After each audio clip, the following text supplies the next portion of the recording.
Imagine a packed rally in Cape Town, tensions running high, and the EFF boss Julius Malema takes the mic. His words were explosive, as usual. Now fast forward to a courtroom showdown where those very words have landed him in hot water. The Equality Court just ruled that Malema's fiery speech crossed the lines into hate speech and inciting violence. It's a big deal, and here's why it all went down. It all traces back to 2020 drama at Brackenfell High School. Parents clashed with EFF supporters over claims that school threw a matric dance just for white kids. Fast forward 2 years to October 2022 when Malema's addressing a crowd about it. He didn't hold back, and I quote, "No white man is going to beat me up, and I call myself a revolutionary by following the day.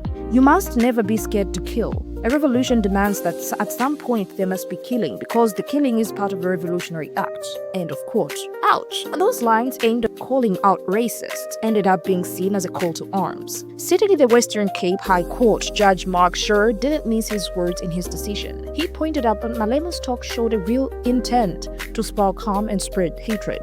Sure, speaking out against racists is fine, the judge said, but urging people to kill them?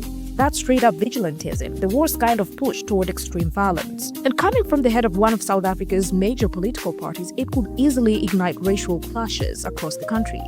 The ruling hits hard, warning that big leaders carry even bigger responsibilities for their words. Of course, the EFF isn't taking this lying down. They're gearing up for an appeal, calling the judgment a total misfire.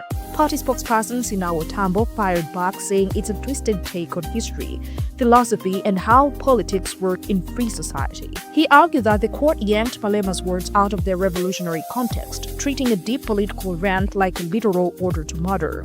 Tambo said, and I quote, "It assumes folks can't grasp metaphors or the fire of liberation struggles." End of quote. For the EFF, this isn't just about one speech. It's an assault on their right to voice raw revolutionary ideas without watering them down for comfort.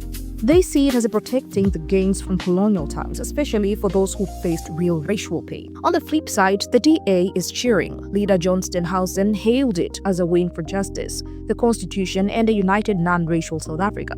He's long accused Malema of sowing division and violence, saying it's tearing at the nation's core. Steenhuisen even brought up how Malema's sharp tongue has echoed internationally, like in the White House chat involving President Donald Trump and Cyril Ramaphosa.